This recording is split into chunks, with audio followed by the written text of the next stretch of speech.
It was just the perfect time, like the opportunity presented itself and we were like, look, we could either spend this time playing PlayStation, watching movies, let's create something here. And we'd always wanted to go into business together, we were always passionate about it. I actually brought the idea to him at the start and I'm like, look, I got this idea. And he'd heard of it before, but I was like, let's actually do it. And he's like, even while we were working and doing the business at the same time, like we're getting paid X amount, and like majority of it was just going back into the business. Oh, we need to pay for this on next day. And it was just like this rotation of getting paid and just putting it back into the business. We were 21 at the time. We got no mortgage, we got no kids. You know, if you lose the initial investment, you're gonna learn a lot along the way anyway. It's really difficult because like you got to delay all your gratification right at the start. Influencers were like really big. So during that time, we were databasing thousands and thousands of influencers, and we predicted this launch like, all right, we're gonna do mass send out and it's gonna blow up. But like, it didn't. Put it this way, like I've never struggled to get out of bed, work on the business. But like if you're working for someone else's days, you just can't be bothered. It's just so much easier to have discipline for your own thing as well. I think we're both massive on just being disciplined. Like motivation's not going to be there all the time, but because it's yours, like you just have this obligation to do everything you can for it.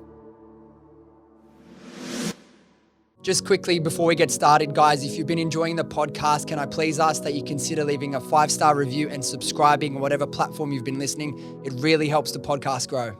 All right, we're back. We've got another Ecom episode. We haven't had one for about a month. So, you know, I love these episodes where we get people on that, you know, are in the first couple of years of business and their life is literally changing in front of their eyes. So today we've got Aidan and Michael from Bruane Body. They're the new Aussie tanning brand that sells a bottle every 9 minutes. So crazy stuff, man. I've seen the articles. I know what you've done. And we're going to talk about the whole journey because I think it's really interesting and relatable for people to hear people that, like I said, like your lives are changing as we speak. Like, your life 3-4 years ago, which we'll touch on, is like completely different to where you are now. Yeah, so it's 100%.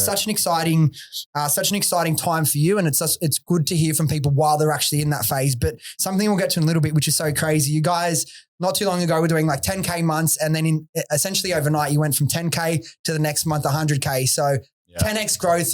Essentially overnight. We'll unpack that. There'll be heaps of people listening that want to hear how you guys done that. But now doing, you know, up to over 300K per month, doing some really exciting numbers and really bright future ahead of you. So first of all, thanks for coming, boys. Thanks for making the trip in Sydney. Welcome to the podcast. And another one first time on. So it's really cool. First time anyone will really hear the background to all this story. But where I want to start before we get a little bit of background is just like, talk to me about that, because I know a lot of people don't think about stop and reflect. It's like, think about how crazy it is, how much your life has changed over like the last 2-3 years. It's been pretty insane. So Mike and I have known each other for like the better part of 15 years. Yeah. So went to high school together, always had a bit of a passion for business as well. So we'd always joke around saying like, oh, when we finish school, we'll start a business together. And I guess like when we finished school, we were pretty green still, but very different to how we are now. But COVID sort of rolled around and Mike and I were chatting. We were like, look, let's just go into business together. Let's go for it. I was working at the time, Mike was working at the time, but yeah, now if we look back on that and reflect, you start to feel like, wow, it just feels like a lifetime ago, right? It's just so long ago where we were in that spot. So massive change from where we are now. Yeah, man. It's crazy. Sorry to cut you off, bro. We're just talking off air. It's like, so the three of you boys, you behind the camera, all 25, I'm 30. So it's like, when you guys were in high school, already having the thoughts of like, dude, you know what, let's fucking start a business together. Who are the brands, do you remember at the time you guys were in high school, who are the brands that you looked at and like really inspired you to like start a business? Was there anyone that you could think of? Because obviously like when I was in high school, Ecom, no one really spoke about Ecom, but you guys kind of might have got a bit of that while you're in high school to like G you up and inspire you to do something. Who was it? Do you remember? Yeah, for sure. So obviously we're two males in a female-dominated market. We got a lot of inspiration from the Ally boys. Even the High Smile boys. I think that they're both crushing it. Everyone like looks up to the High Smile. They're the OGs, man. They were them and Bondi Sands were the ones for us. Yeah. But so we got a lot of inspiration for those boys. Obviously heaps relatable. But yeah, man, I think we learned a lot from them at the time. We actually got into consulting with one of the lads. Oh, cool. From Ally. So he actually gave us a lot of contacts to get us started. And I think that's what really pushed us at the start. He basically threw us in the deep end. We're like, fuck it, man. Let's just go for it. You know? Dude, isn't that crazy as well? And like there's fucking absolutely heaps of sick female founded businesses. And I think the trend is in the last few years, there's been more and more that are really fucking successful. Look at Bang and Body. They've absolutely been crazy. But it's like, look at that era. It's like, the High Smile boys, the Bondi Sands boys, me and George, 2 boys, you guys, 2 boys, Elias Skin, the Pure You. Like there's something about 2 guys getting into like a female dominated product that sometimes it just really works. And it's like, I speak to people all the time that are like starting their first businesses. I do a lot of mentoring with people starting Ecom, and like, it's different. There's 2 different ways to look at it when starting your first business. Do you pick a business and build it around like a product or a passion of yours from the start, which is an awesome way to go about it, potentially because it's something so aligned with you. Maybe the opportunity isn't as clear and it might take a little bit more work, or like we were speaking about again, just before we started recording, you don't actually need to be, absolutely in love or crazy about the industry, because when it's your first business, like you fall in love with the process. You fall in love with 100%. Doing the business and building it and like changing your lives. And like when you're just these 2 young people, whether male or female, and you start doing things for the first time ever, because when you're going to school or you're going to uni or you're working a job, like you're putting hours in, but you're not really creating anything for yourself. Yeah, exactly. You're just moving through, the different stages that, everyone does. But it's exciting that first time that you actually be like, okay, we're going to commit and actually do something. When was that moment for you guys? You said you spoke about it at high school. When was the moment, do you remember when it got brought up one time and it actually triggered you to go and do something about it? And then how does that moment there turn into the product? Like how do you find the product from that point? Yeah, I think I'll touch on it and then you can go for it. So it was actually Aidan who had the idea at the start. We're always in discussion, like you said, about going into business together. And then when I was at uni, one of the electives was to create a business about something and a website. So I was like, fuck, what can I create? Yeah. I remember Aidan told me about this idea. It was about tanning. Stole my idea. Yeah, I was just like, fuck it, I'll just do an assignment on it. Anyway, cut a long story short, did the assignment, got through, and then, like COVID came and we're just like, fuck, man, what are we going to do? What are we going to do? This and that. And so what uni degree were you studying to do this? Yeah, so project management. I was studying project management. Yeah. So it was just an elective of anything. So you could basically just choose anything. So yeah, we got lost my words a bit there. Got into COVID, and then me and Aidan were discussing, fuck, what are we going to do? Because Melbourne, you had a proper big I'm over talking about lockdown and shit, but you guys would have had nothing to do, right? It was actually the worst on the planet. Yeah. I think we had the strictest one out of anywhere. So when that time came around, we were what were you doing? You were in uni in lockdown and stuff, and you were working on uni? I was working full time in finance. Yeah. So obviously still working long days, 9-10 hour days, but when you're at home, you don't have to commute. You've got an extra 3 hours up your sleeve, and it was just the perfect time. The opportunity presented itself, and we were like, look, we could either spend this time playing PlayStation, watching movies, which you end up doing a little bit of, right? But you use that time, you were like, let's create something here. And we'd always wanted to go into business together. We were always passionate about it. Yeah. I wouldn't necessarily say we were massively passionate about tanning, so I don't care what we went into. But we started to go down a bit of a rabbit hole, and we found a product that, we felt had a lot of desire around it. And I think we're pretty firm believers that you can't really create a desire in market. You just have to find something and figure out how to channel that desire and speak to the audience and figure that side out. So we knew that market was there, and we knew there would be product market fit within that market. And then we started talking, we're like, look, I actually brought the idea to him at the start, and I'm like, look, I got this idea. And he'd heard of it before, but I was like, let's actually do it. And he's like, so what is exactly was the first product? Was it the tanning oil? Was it the moisturizer? Yeah. So we launched 2 products to start. Okay, yeah. The hero product is the tanning oil, and then we based all the rest of the product range around that. Yeah. So the sorry to cut you off. Right? I was just going to ask, go on. I was going to say the tanning oil, basically, we understood at the time that pretty saturated market for tanning oils, and traditional tanning oils we felt weren't that great for your skin in terms of a skincare perspective. So we were heavily focused on skincare. So when we were creating and formulating the product, we were looking at products on the market that weren't even related or competing with a tanning oil, actual skincare products that had clinically proven ingredients in it that we could take and put within our product that had a specific purpose to hydrate, nourish the skin while you tan. So that was the first thing. And then the other thing we wanted to do was help people tan with less time in the sun. So we were going back and forth with our manufacturer, and we said to her, look, we want to do this, but we want to do so as natural as possible. So we landed on this complex of natural oils that's known for its ability to help with melanin production. You obviously done laser, so you know all about melanin. But I'm tanned as boys, as you can see. I know a thing or two about tanning. Yeah. Dude, I need a fucking double dose of that if I stand any chance.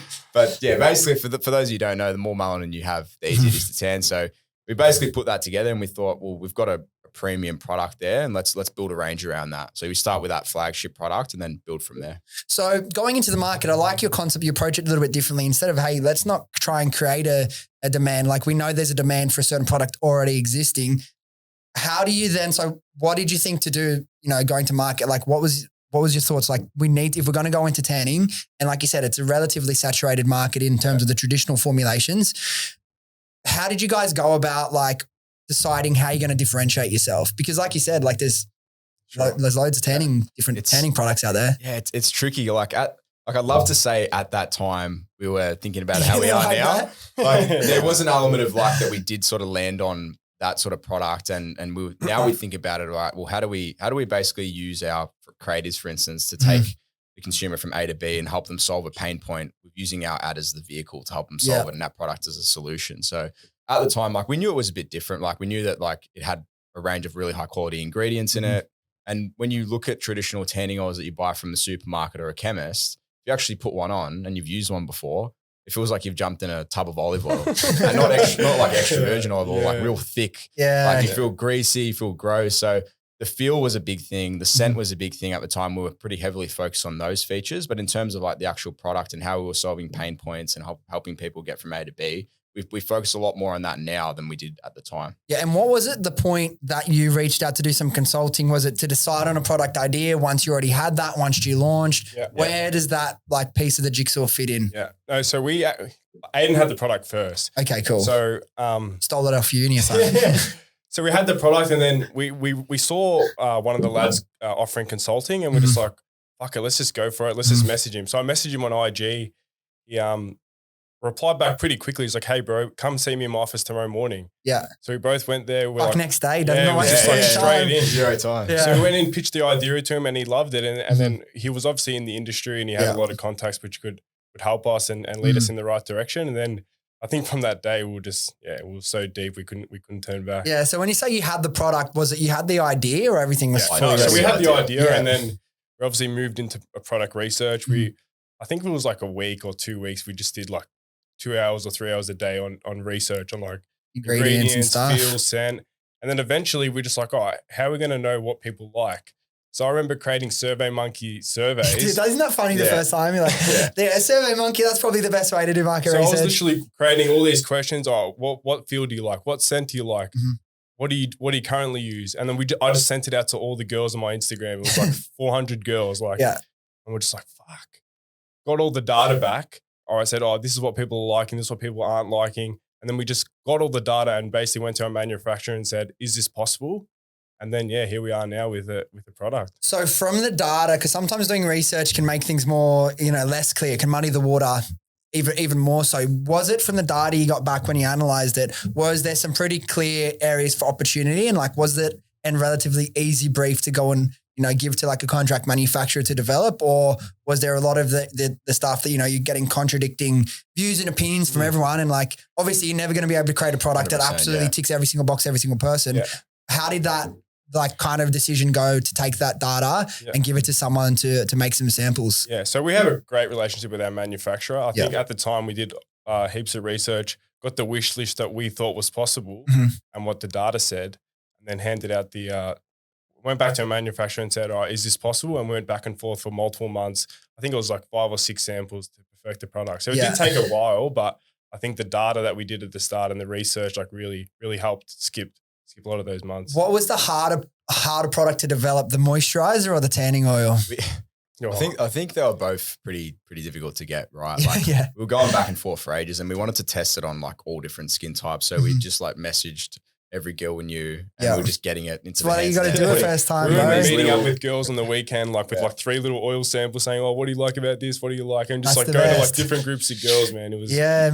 crazy. Like, this we got to do, bro. We bump into girls in the street and be like, hey, we're random. Like, have you ever done laser hair removal before? Like, why did you stop? What did you like about it? That's the way, bro. Like, you know, people try and complicate it and think, you know, I don't have enough resources to do any research. It's like, well, you do. You just have to get really resourceful and just really scrappy at the beginning, bro. And that's all you can do.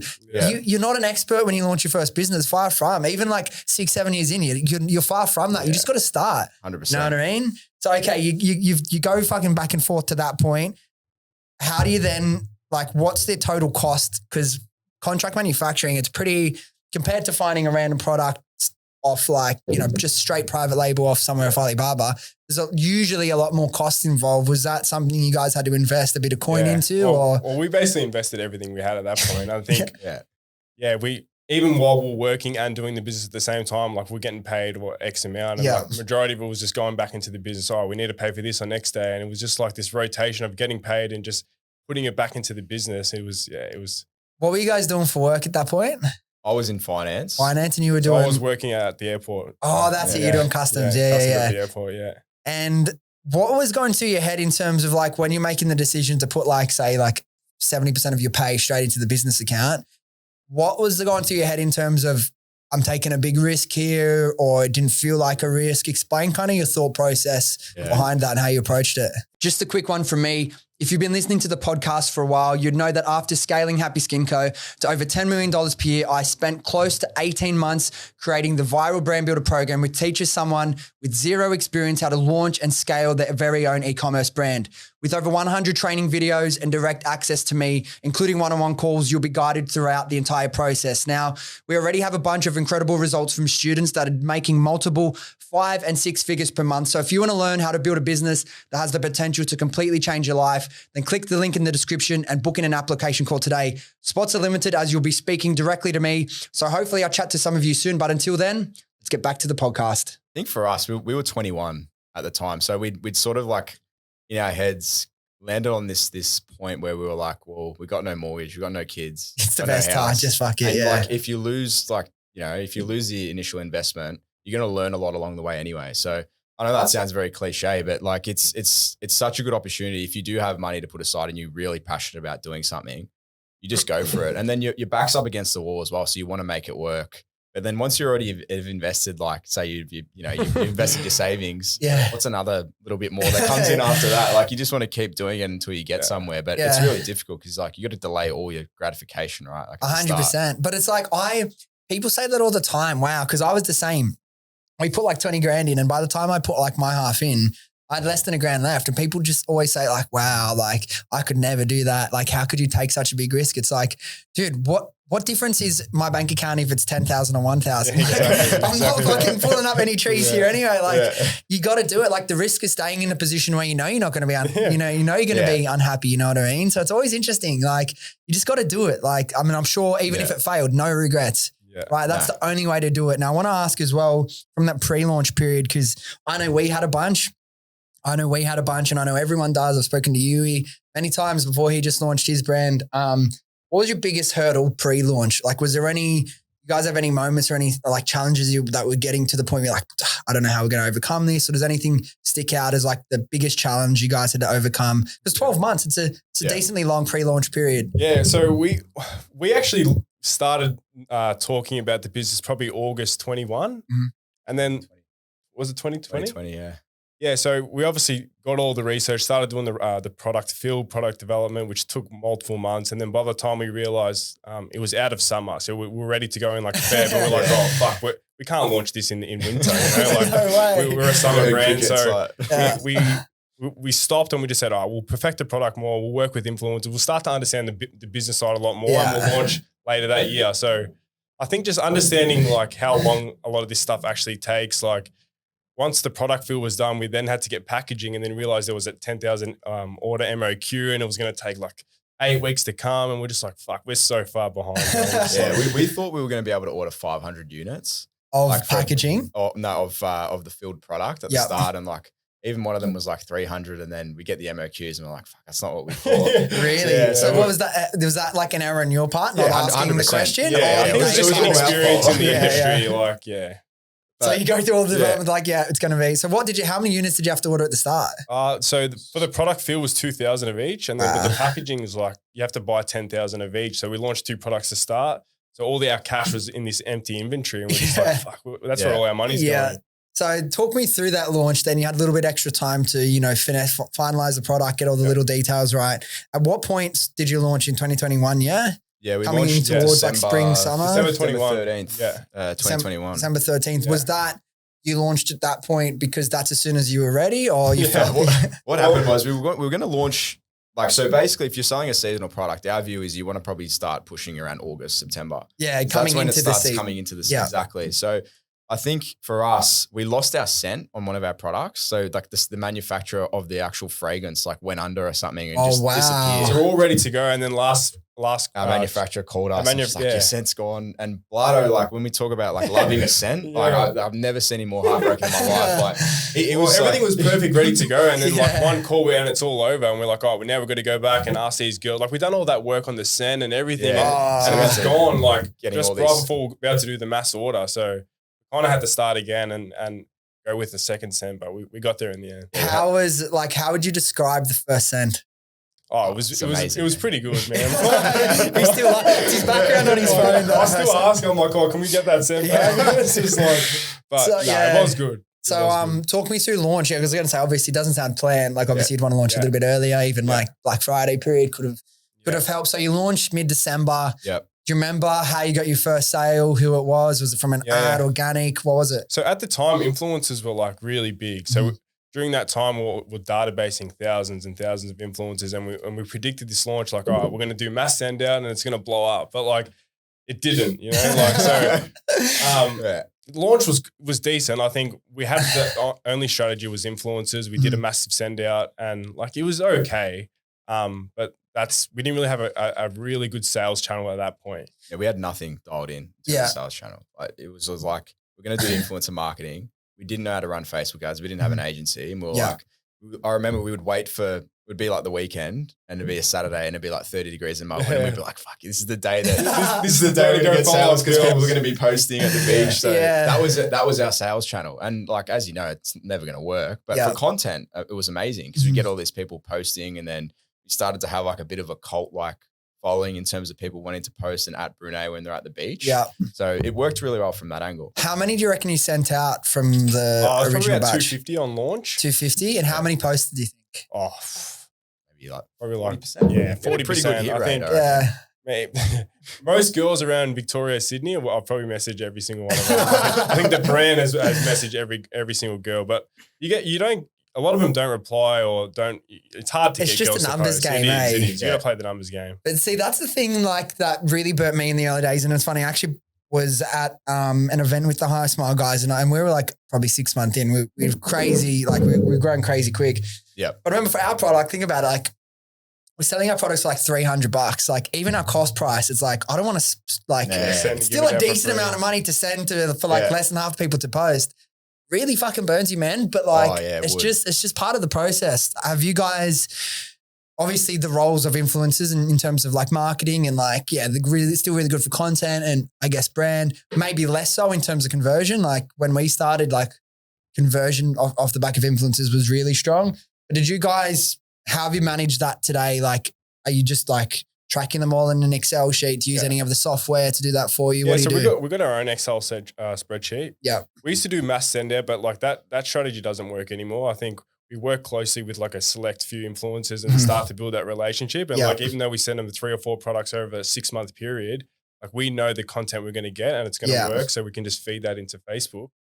And So how much, so when you say like it kind of worked, what do you mean by that? Like they didn't really drive conversions, most of the girls? Start? Yeah. Yeah. So it was just like, we thought like their influence and engagement from their accounts would drive heaps of traffic to our website, but it doesn't really do that. I think, it was very difficult. Like obviously for content, we could use it for organic, but like we never had a paid strategy at that point. So it was kind of just like, on the stories, telling maybe word of mouth. I think that was probably the only benefits we got from it at that point. So who was the first sale? Where did it come from? Like that wasn't like friends and I family. think it was friends and family, to be honest. I think we had a fair bit on our list. Like, because we had like 12 months before we launched of like just collecting names. I don't think we had more than like 1,000 people on the list. But I think we did like 5. Did we do $1,000 in the first day? day? $1,000 the first day. That's pretty good, man. $1,000 in the first day. Yeah. Did we did one sale in the first day? We did like $250 in the first day. It's hard to look at the high price product. Like in the third day, we did over $5,000, but like, it changed pretty quickly. But still, first day $1,000, you guys would have been buzzing. Yeah, it was good. It was good, but I guess like we didn't have anything dialed in terms of like an actual sales channel. Were you running Facebook ads when you started? Yeah, our first sales from a Facebook ad. We were hearing like that was the time where people were like Facebook ads are dead, like they're not working anymore. Like sort of back into 2021, people that was sort of the narrative there, and then like influencer marketing was not dead in terms of content, but also just like really hard to drive a sales channel from. Yeah. So we were like, and like, look, they weren't dead Facebook ads, but we were just like, didn't have. It was mainly the costs were just so high, man. Yeah. That was probably the peak of the cost. It dropped for a little bit, like when they were in lockdown, because like a lot of the brands that were like in on location really couldn't advertise. So that really helped. But there was a period, and there was like around all the iOS changes as well that like a lot of people were like a little bit lost. I actually think that Facebook ads are having a little bit of a resurgence in 2024. Yeah, I feel like they're coming back. It's a new era of Facebook. It feels good, doesn't it? And then like the good thing for you lighting up, I'm just saying that. The good thing for beginners is like it's actually easier now than it used to be. Like it's easier and it's not. Like I would still take it how it was five years ago, any day of the week. Yeah. But like in terms of if you don't really know what you're doing, like if you can get some good content and you know the right basic setups for your campaigns, you can be really successful. It's not about like micromanagement so much anymore, or like we used to day trade accounts and that was hectic because like you could just like see an account, like see one of your like ad sets or one ad or anything was on like 11 ROAS. Yeah. And then you just like, what we used to do back in the day was crazy, like 11 ROAS. We'd spent like say $300 just on this one ad or one ad set, whatever. Let's just keep putting money into it and increasing the budget until that 11 comes down to like it comes down to like that was how massive. That's how we scaled so quick. Like we will make most of our sales, not like most. Yeah, I'd still say over half were coming from influencers until. So we launched in April. Until Black Friday is when we really figured out Facebook ads, and like our spend went from like probably in that period we learned how to spend from like 1,000 to like 10,000 a day. Yeah, that's and that's like it's fucking mental when you learn how to do that. But yeah, so you've spoken about like your business is doing really well now, but like the first year, talk me through that. You guys said like nothing crazy was happening in the first year. Sales were like coming through, but obviously it wasn't enough to like leave your jobs behind. What did that first year look like? And then once you kind of set that scene, talk to me about the moment that things essentially changed overnight. You went from doing 10K a month to 100K a month. So when we got started, we obviously was doing the influencer strategy, but then summer started to taper off. So obviously there was no market, there was no intent anymore. So we kind of had to look to global expansion. So we started doing the same strategy in the US, but it was very expensive. Like sending parcels over to girls in America, it was like $30. Parcels were getting lost. It was just so hard to manage. And like going into the US market with like no real credibility is like super, super difficult. So after the US, we knew something had to change. So we called the rebirth stage, where we really dialed in on our website, all the website metrics like AOV, conversion rate, all the flows that come behind that. And then our messaging, we really changed our messaging and yeah. I think with our messaging, like when we started off and we ran Facebook, because we did run Facebook ads at the start during that summer period, but they weren't successful at all. Like there was some days, losing money or like burning it, like setting it on fire basically. It wasn't. We had an ad buyer, and like I wouldn't say it was completely his fault because we just didn't give him the resources he needed as well to go and run the ads. Like we had like 4 or 5 creatives. Now like we pump in like 10, 15 creatives a week. We're constantly rolling in new creative. So what creative in terms of like 2024, like what sort of creatives you're putting in? Is it a mixture of static and video? Is it like UGC, high production value? That's really always really valuable to know what sort of content is working for brands. Yeah, I think it's heaps of UGC, like girls using the product and getting results. I think that's That's what works amazing for us. But just most recently, a lot more behind the scenes. Like me and cool. Aidan have been getting on camera. Like the founder angle's working quite well. So it's ads. surprising, on Facebook. Surprising, I've never, like, everyone obviously knows that I'm the founder of Happy Skinker, but I've always resisted putting myself in that because I'm like, I just don't know how they would respond to like. That's what we initially thought. Like, guy read like clearly I'm not used, you know what I mean? How they respond, but no, really it's working well. Interesting. I think that's part of the reason why it works because it's just so unique and obscure to everything they've probably seen, and then they see like us on the camera. And people want to see a face behind the brand. They want it, it's very relatable to the customer. Yeah. Interesting. So so you've changed your messaging. Yeah. What clicked for you to realize you had to change your messaging? Were you like reading a book, podcast? Like, would you do like more mentoring? What was the situation? So we did a course actually. It was in Canada. I think we spent like $2-3 grand on this course, which really like helped us optimize the website, like I was touching on. But So was that course like all on website stuff? Yeah, so it was like a lesson course. We'd watch videos and then implement it into our store. Nice. Shout out Sabri Subi, Sell Like Crazy. We read that book, and that's what really helped with our messaging and like really learning the science of advertising and marketing. I think that's where we dialed in massively. Like on, even just on like the psychology of like why someone buys a product, like figuring out what their desires are, figuring out what their pain points are, and then creating ads around that to channel those in and help them solve their problems. Then copywriting as well, learning how to do different hooks that appeal to different audiences and understanding the full sales funnel as well. So when I was in finance, I was in sales background. So had a bit of knowledge on the sales funnel already, like how to get someone from basically like unaware to closed. And then we sort of put that within our messaging as well. Like there's all different parts of the funnel that people exist in. So you got to target them differently. And at the start, we didn't think about that at all. It was just like, we'll put that ad in. Just run ads and hopefully it'll work. It's such an elementary level to what we do now. Like we've got a full science behind what we do in every different part of the funnel and every different sort of desire and pain point. Like another thing we did, which was really helpful, was we went through a lot of our reviews and our competitor reviews and just found like what are the modal pain points? What are the most frequently occurring things that people are talking about that's wrong with a product or that they want to fix in themselves, or what are they looking to achieve and what are their desires? And how can we put all that stuff? Because that's real data from people using the product and using your competitors' products. 100%. There's so much gold in reviews, whether it be on your website or your competitors. And a lot of the time, the best ones is like the 3 and 4 stars because like they're really honest and like I'll tell you, it was good, but I wish it had this but this wasn't great or it's gold. So were you guys at that point running the ads yourself or you still had a media buyer who you were sitting next to? So we had a media buyer at the start and like Aidan touched on, but like really didn't do that well. Was it just like a freelancer, like an agency? Freelancer at that point. And then we did a lot more work on the back end of it. And then we signed with an agency who actually initially knocked us back. Oh, really? Yeah. Wow. And then they decided to give us a free trial over 2 months. And the rest is history kind of. Yeah. So in terms of like, it's interesting, like you say, like you've got your ad account. It's a bit like a science. I've found talking to a lot of people that are in Ecom and that are doing pretty big numbers.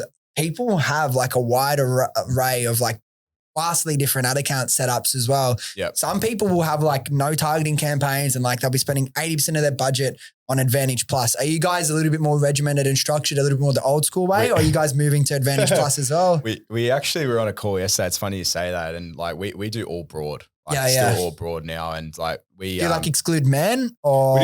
We do females and then an age bracket like 18 to 50. But we just let Facebook kind of decide. That's the way these days. We run a bit of a different structure and like obviously we still with the agency now. We're going to bring the ads in-house at the end of this month. Will that be one of you guys running the ads? Are you going to hire for that? No, it would be us. Nice. And that's good. We'll have them on as like a coaching consultant still. So they work any issues. So they're open to that? They're not taking it like. We've got a great really relationship, good relationship with them. Nice. That's the thing. Like a lot of people will say like, oh, I've had the worst experience with agencies. Like, and probably that's true for a lot of cases, but we couldn't say a bad word about the boys. Like they've helped us literally grow our business. They've been an integral part of it. Yeah, cool. And we wouldn't be where we are without them today. Yeah. So, are they down in Melbourne with you? They're from Brizzy. Shout out Elliot and Jack actually. Oh, nice. Who's that? They're from M3 Digital. M3 Digital. Yeah, okay. So, they're really good operators. Nice. So, but yeah, they're like really transparent with them. They're going to help us out. But yeah, that's sick if you can navigate it like that and not like, oh, you're fucking leaving. Yeah, exactly. No, and some agencies, you would have heard the horror stories. Like, don't ever let an agency set up your pixel and own all that. Like, you're going to get in proper drama. So that's really good, man, that you can navigate it like that. What was it like? was understanding your numbers a big point of like that scaling process too? Like understanding, okay, like first of all, where's our break-even ROAS? Then where's like our, baseline ROAS that we want to hit so that we're making money. We're not absolutely killing it. But as long as that's a baseline, we don't have to like, there's no panic stations. And then did you guys set like, okay, stretch targets? If the ROAS is at this, we can keep incrementally increasing spend. How did you guys go about navigating the increase in budgets? Because obviously changing your messaging is going to, improve things, but it's like you're only really going to scale once you learn how to give the algorithm what it wants in a way without freaking it out so much that allows you to scale. Yeah, we use we run a lot of spreadsheets. Like we got a lot of data that goes through. Your finance background. Finance bro, all the lookups and that. It's really helpful. Like we know everything, like daily profit. We use Triple Whale as well, so that's massive. Yeah. We find that just works really well. In terms of like assigning expenses exactly, it's tough, but we've got a really good handle on how the data works, what to look for. A lot of spreadsheets, like I said. So we're always looking at the data. The data tells a story, and then we act based on that data. We're not going, well, where are we going now? Like we're looking exactly what the data's saying, because the numbers can't lie. Like the numbers are what they are, and we scale based on that. There's a little bit of feel that comes with it as well, obviously, and our agency tell us that too. Like they say, like you sometimes know when to scale. Like you can feel the market tightening. Like you can feel, for instance, now like on the US side, we're really seeing that start to come back after being in a lull for an extended period of time, given that it's been sort of winter there. So now it's starting to come back, and you can feel the market, like CPAs are coming in, profits going up, the conversion rates increasing, all the green lights are on, and all the chambers are firing to scale. And so for people that are listening that are, early on in their ecom experience or running ads or even if they're not, but just it'd be really good to know, like when let's just say you're just jumping into an account just to do like a quick health check. What are like the main metrics that you need to see is okay? And then you're like, sweet, we're good, or we can scale. Like what are the main metrics you'd look at to make decisions based off? I think, if you chuck a good creative in, Facebook's going to know and it's going to spend. Yeah. So what we look at is amount spent and CPAs. Like we obviously have target CPAs. Yeah. We don't really worry about too much of these other metrics like frequency, click-through rate. Like if we can get a conversion at the lowest cost, I think that's a great all that matters, right? We run like our main campaign, and it's a bit rogue. Like not a lot of people are across it. Big in the US, but we run a bid cap in a CBO.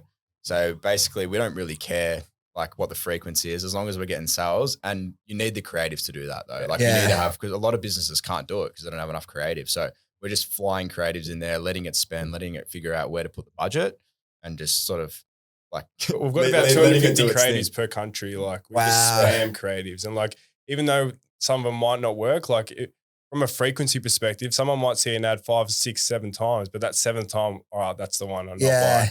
Again, those are really good. I think those other metrics to diagnose problems, but at the end of the day, your CPA or your ROAS, like that's the only number. Really daily profit. I think with Triple Whale, everything's flowing through to Triple Whale. If you don't understand your numbers and your profit, then you can't really scale them. Yeah, for sure. And what's like, again, when you're making those decisions to scale, at what point did you bring in like Triple Whale? Because it's a decent cost for a business. Yeah. And for anyone that doesn't know, like explain what Triple Whale is. Yeah. So Triple Whale is just basically a set of data which just spits out CPAs, basically all the numbers from your pixel, all your Shopify analytics, just basically the health of your store on a daily perspective. But to answer your question about Triple Whale, I think we used to run a different platform, which was just like ad spend and ROAS. Like a Power BI or something. Okay, yeah. Like the Aldi version of Triple Whale. So I think it was only recently, maybe 4 or 5 months ago, we introduced Triple Whale. Yeah. But, and it's been like really positive for the business. Yeah, for sure. I think you have to understand your profitability daily, because like if things start blowing out, the ad account starts blowing out, like you can lose a lot of money quickly. Really quickly.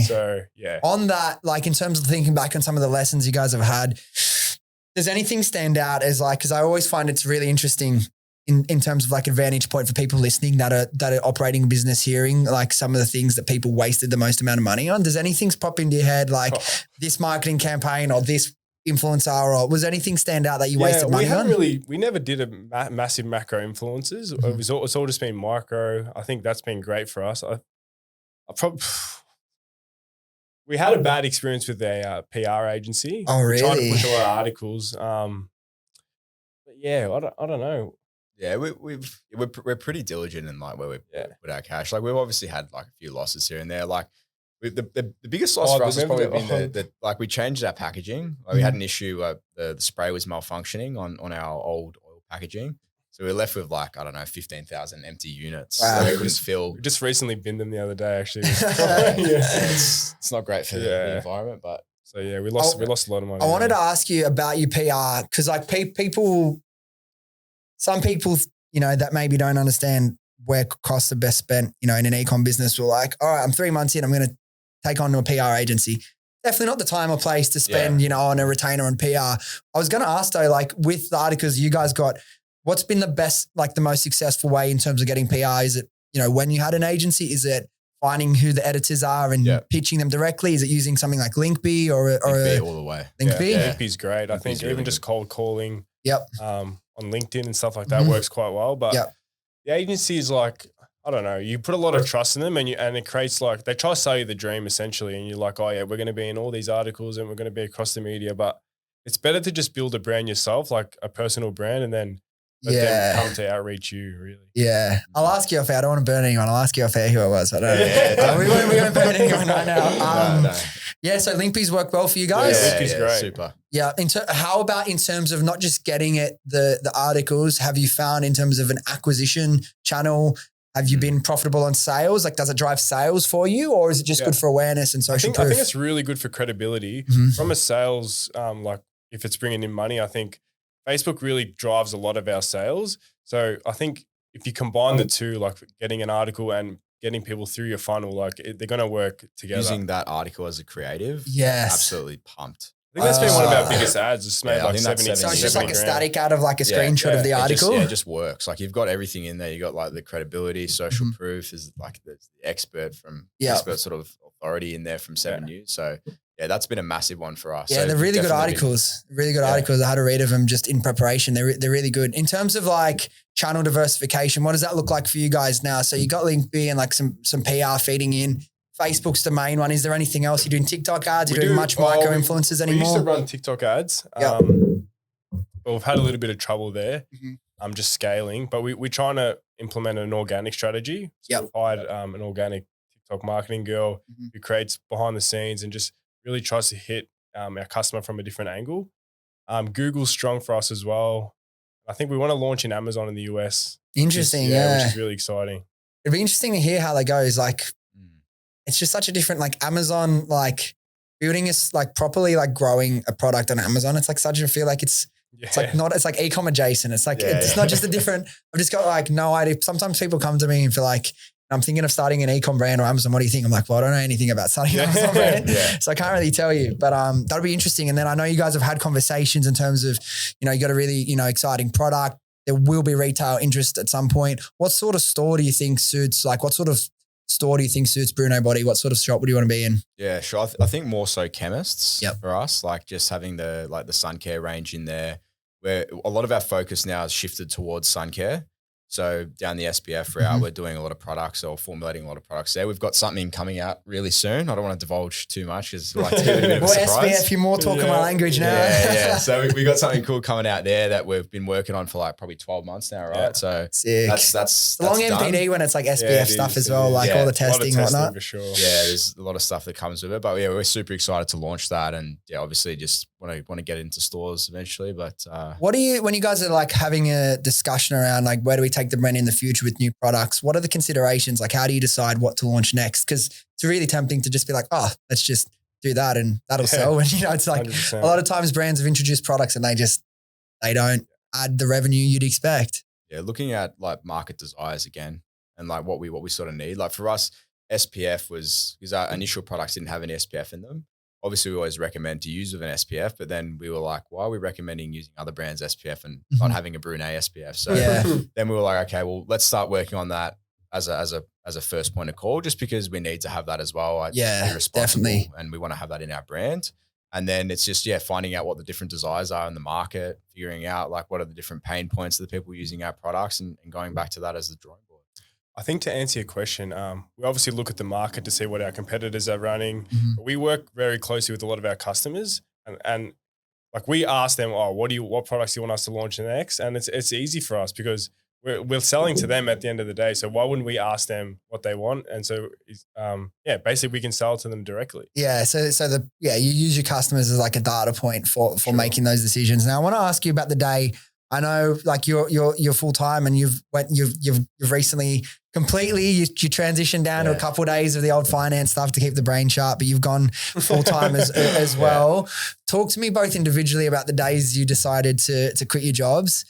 It's literally this shit. I live for this stuff, man. Like this is the best. Doesn't matter when you have your first 10 mil year or whatever. Yeah. The day you quit your job and then you finished you say goodbye to all your co-workers on your last day, and then you wake up the next day and you're like, I literally have all day to work and do whatever I want. It's the best. Talk me through it. Well, I never really had like an actual full-time job. Like I worked full-time hours, but I wasn't really strained down to like a full-time job. Yeah. So like I was working both jobs at the time, doing massive days, and then eventually got to a point where I was just like, fuck it, I'm going all in on the business. And yeah. How long ago was that? Full time was probably about 4 months ago. Mm-hmm. Yeah. And what were your parents thinking like when you said you're going to quit? Yeah, they've got full faith in us. I think it's been a long journey for us for like 2 to 3 years. So like they've always, they know the path we want to go down. So they're all for it. And good decision to go like what you feel like you've been able to be more effective since going full time? Oh, definitely, man. I think if you spend full time on the business, it's just like you're a lot more sharper. So much more across everything. Like nothing's getting missed. I think when you at the start, like you got no choice but to combine the two jobs, and you're just like, fuck, this is getting missed. This is getting missed. And yeah, it's hard. It's quite hard at the start. Yeah. What about you? So you transitioned down, like you kept a couple of days? I had a couple of days for a while, and then now just fully made the call to go all in. But for me, there was a period where I was actually in the finance job going to go up to more of a senior sales role. And my boss at the time, the head of distribution there, he sort of pulled me aside and he goes, do you think you can actually do it? Because he knew how well the business was going and how much growth we'd had over such a period of time. And I was a bit naive. I was like, yeah, I can do both. And like, mind you, like I was already just like absolutely working like 18-hour days. Like I did 10 days in finance, come home, work from like 7 till like midnight every day and doing that stuff. So I was cooked. But I was like, I didn't sort of want to let go because I did love working with the boys in finance. Obviously, it's not the same when it's your own business. Like it's yours. You're more fulfilled. Yeah. It's scarier. It's a beautiful thing, but it's just not the same as working for someone else. But yeah, then there was a time and he goes like, I don't think you can do both. And I started to really think about it. And I'm like, he's probably right. Like I got to choose one or the other here. And then I went for like a long walk with the managing director of the firm. And he goes like, he said to me, I'll never forget, he goes, you can't serve two masters. Like you got to make a decision. And then from that point, but they were always saying to me, look. In a supportive way, right? In a supportive not like way, 100%. Like, that they've been like, I couldn't say a bad word about that firm. Like I've learned a lot being there, very grateful because small shop grew exponentially over like the 5 years when I was there. Yeah. Really good at what they do. So learned a lot from them, but that was really the day I was like, I'm making the decision. And I called Mike, I called my old man and I was like, yeah, I'm thinking of, dropping down a few days here and eventually gonna sort of pan out. And it happened sort of sooner than I expected as well. So now I'm completely full time. That's crazy, dude. Full time. Yeah, it's nuts. Man, I don't, because obviously it was my choice to do this, but like I would say, and maybe you guys won't be like me, right? Like enjoy the period when it's just you on this one business. I don't know if you're anything like me, but there'll come a day when you have fucking so many things on. Yeah. And like, I'm nostalgic for that period now, in a way. Like I love what I'm doing and I wouldn't change. Obviously I could go back and just have one business, but it's like, if you're like anything like me or like, every entrepreneur, want to do this and then you want to do that and you start doing all these things, like this period is so exciting. Like, and maybe you guys will stay doing this for like 5-10 years, like, and it'll be sweet. Like enjoy this period, man. I've found myself really thinking like, wow, dude, I didn't realize like all your time on one thing, you can have so much impact and momentum builds so much especially when there's two people, all your time, all your energy onto that one business, onto solving that one problem, onto, like you said, having time to tweak all the little 1%ers and try everything. Cause that way you truly know you're leaving nothing on the table. And then when you're leaving nothing on the table, even if the numbers are going up or they're going down, you can sleep well. It's when you've been a little bit taking the piss and you get a little bit distracted. That's when, that's when the challenges come. But like on that point in terms of like just building and all this momentum, you mentioned you've learned a lot from your old job. Like business for me anyway is the best personal development tool you can ever go on. How would you say you guys like approach, growth, personal development? Is it something that's become more conscious since launching the business compared to before? Yeah, I think so. Like, I think like now you sort of have to have that mindset now, right? Like especially if we're both full time, you're on basically death ground. Like Robert Greene, that author, talks about being on death ground. Your back's up against the wall, and you need to get it done. Like you just have to get it done. So then you need to start figuring out, well, how do we ensure that we're the most productive in the day-to-day basis? So like this year, I've noticed Mike's just like dialed in 100% on his diet, like dialed in on training, like very sharp. And like me, myself, we're trying to make sure that we're ticking all sort of areas in life, and we're making sure that we're not only just working really hard, but just making sure that we're healthy, we're fit, we're good to go, and just giving ourselves a massive amount of energy. Is there anything that has surprised either of you about being in business? Oh, what a roller coaster ride it is. You get some of the highest highs and some of the lowest lows, like in the same day even, it's a crazy ride. That's probably the biggest thing, just trying to like navigate through it. And now we've just learned, like, I think a massive thing is just to try and stay as stoic as possible. Yeah. Like, don't let yourself get too pushed in, in the highs when they happen or the lows. You just got to stay level headed the whole time, because when it rains, it pours. Like, something can change and can change quick. And you might be like sitting on the top of the mountain, and then next thing you know, like you're feeling terrible about something. Something comes through and you're like, fuck, not again. And then you just got to really just stay level headed, and just that's the whole thing. You really have to, sorry to cut you off. No, go. You really have to manage your emotions. I think at the start, like someone would say, oh, this product's shit, or it doesn't work. And we're like, oh, like I'd get really emotional about it. But I think we've really moved past that. And like, you gotta keep it separate, man. Yeah.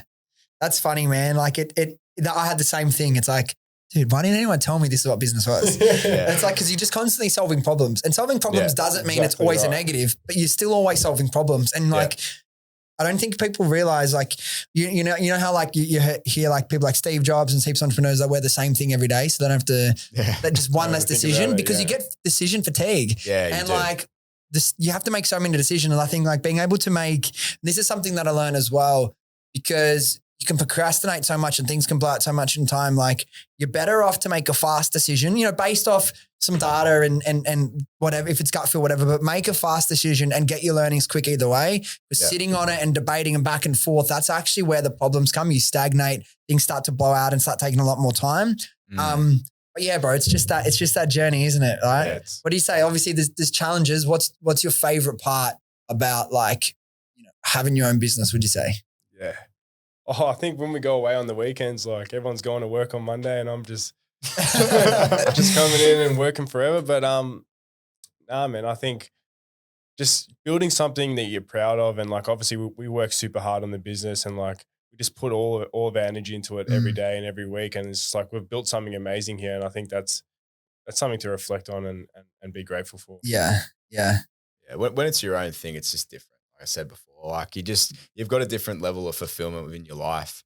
Like, put it this way, like I've never struggled to get out of bed to work on the business. But like, you're working for someone else, there's days you just can't be bothered. Yeah. And it's just so much easier to have discipline for your own thing as well. I think we're both massive on just being disciplined. Like, motivation's not going to be there all the time, but because it's yours, like you just have this obligation to do everything you can for it. So, and has there been like any books that you guys have read that have like really, opened your eyes to certain things, help with business? You mentioned Sell Like Crazy. Yeah. Was there any other books? It's actually one of the first books I've ever read, man. I'm not really a reader, but pretty good first book to read. Eh? It's very cool.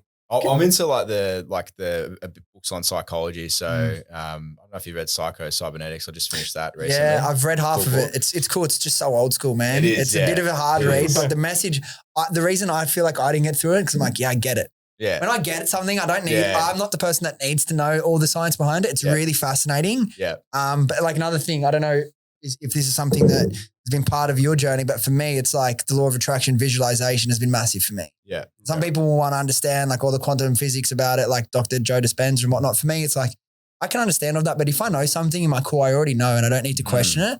Have you guys, like in terms of like, high performers, high achievers, it's almost always linked back to their habits and, and practices like you guys dialing in on your fitness and your diet and, going to bed at the same time, waking up. Has there been anything that you've introduced to your lives since like taking business and this personal growth journey more seriously that have like had a big uptick in the way you've been able to perform or think more clearly or anything like that? Great question. I think for us, just like setting good habits is a must. I think even for us, we always keep each other super accountable. Like if one of us is slipping up, we'll be like, oh man, like is this going to get done? Or like we leave everything on the table. So I think setting good habits, I think if you got to have a good balance. I think we're able to have a good balance of gym, eating healthy, work. But at the start, it's not really like that. It's not, balance comes after. But Yeah. when you're in that initial like explosive growth phase, you will work 14, 16 hours a day and you just be living off adrenaline and you don't care. Yeah. You're fine. It's the best thing ever. It's ready to go again. Like for me, like having this is the simplest thing, but just having a list of stuff to get through. List, just every day, like or the night before, whatever you do, like everyone talks about it. But if you have a to-do list, really hard not to get it done if you make yourself accountable. Yeah. And then just like sort of punishing yourself like with little things if you don't do it. So it's like, setting like a contract of yourself to go and do it and just making sure that you get it done. That's really how we've found or how I've found anyway to really get through. So this might be putting you boys on the spot, but if I asked you if you had to nail it down to like one core thing, like what would you put the success of the brand down to? Oh, I think hard work, man. Hard work just rewards everything. Like we're smart, we're good at what we do, but like if you don't put the work in, then you're not going to get where we are today. Yeah, and that point you mentioned on discipline, it's like some days you absolutely don't. Like even like we can say, it's fucking awesome having your own business, but some days it's like it's not some days, like some task you have to do. You're like, I wish I didn't have to do this part of it, but that's the thing when it's yours. It's like you got to do it. That's what I was saying. 100%. Yeah. And you're okay with it. Yeah, and up to a certain point. Have you guys ever had? Like this is going like changing topics a little bit more, but like in terms of like something that's become like a lot more front of mind over the last 10 years, but more specifically like 5, particularly around all the COVID, like lockdown dramas and stuff, but like mental health and staying like feeling good in terms of like that state. If you're an entrepreneur, you really can't afford to let yourself slip. It's just so hard. You need to be as sharp as you can. You need to feel good every day. Have you guys ever struggled with mental health, or is that something you've had to like consciously manage or? Yeah. I wouldn't say we've struggled with mental health. Like we definitely have shit as days, really good days. But I think having a co-founder like both of us, we lean heavily on each other. When someone's feeling shit, I'll take more of the load. Yeah. We really lean on each other when times get tough. So I wouldn't say I've had we optimize for like different things. Like we want to feel fulfilled in what we're doing, and that's just part of the process. You're gonna have these days where you wake up and you feel shit, but it's okay. Like it's normal. Like being sad is a normal emotion. Like we don't read into it too much. And that's what I said before, like staying stoic between your emotions is really important. So just trying to manage that and not get too pulled in either direction and just not be at the whim of your own emotions is really important. And I feel like as well, I agree with what you just said, or at least I can definitely relate to it. Like if you know you're on the right path, even if things are hard, and again, I'm no psychologist or doctor, it's like, it's hard to, I feel like people get depressed when they're lost. Yeah. And sometimes you don't know why you're lost, but like a lot of the times it comes down to, you're not on the right path, or, you're spending your time doing the wrong things. And I feel like that's when things can really spiral. And for me, one of the things I've always done, not that I've ever had I wouldn't say a full struggle with like mental health, but if I'm ever in a bit of a funk, a day or two where you're just not feeling good, reset in terms of what are my goals, what do I want to achieve, why do I want to achieve it, connect with that. And it's like, I'm a brand new person, what I mean? Yeah. So it's like, it's awesome. We got to start to wrap this up. But one or two more questions I wanted to ask in terms of like Ecom and your focuses for this year. What do you think, like, where is like the potential on the table for this year? Like, what are you guys really focusing on to grow the brand? Yeah. Well, I think coming out of Oz Summer now, we're really going to hit the US hard, UK as well. Really build a brand in the international markets. New product development. We've been working for like 12 months on some products now. So really excited to get those out to market. And retail. Hopefully we can land a nice retail deal over the next couple of months. And that'll be sick. Yeah. No, that's pretty much. And so, there's not much to add. And so like, what's the vision of the brand? And those, talk about just those products you've been working on. Is it realistic to maybe launch them summer 2020, like leading into summer 2024? Is that the goal for some of these new products, or is it going to be longer? Yeah, for sure. For a couple of them, some of them that we're doing in terms of sunscreen take a little bit longer naturally, just because you got to go, through the TGA, and it's a bit more of a tedious process. Yeah, but for sure, we should have another couple products out. Exciting. Summer this year. Yeah. But I guess the vision of the brand is just to be a full suite tanning sun care. Like we want to go into, as I said, go more into SPF, into tanning, And then maybe we'll start looking at sunless tanning as well eventually too. So, Sunless tanning. Yeah, just a full suite. Like, what's sunless tanning? Like just just like milk? fake tan. Fake Oh, tan. okay. Yeah. I was thinking you fucking you've got some brilliant idea. Boys, let's go chat sunless tanning. Okay. Yeah, I was thinking, I don't know, fucking supplement. I don't know. But yeah, it's really exciting, boys. First podcast. You guys did great. Yeah. Let's keep fucking growing the brand and we'll have you on again in a year or two and then we can talk about how far you've grown. We can 10x 100K months. You know what I mean? That'll be fun. So good to meet you, boys. I'm really excited to see what you guys do from here, but thanks for coming. Thanks for having us. Thanks boys. Appreciate it. All right, guys, thank you so much for listening. If you enjoyed this episode or you got something out of it, do yourself a favor, do me a favor, do your friends a favor and share this with them and they can come along on this journey with us. Thanks again and I'll see you next time.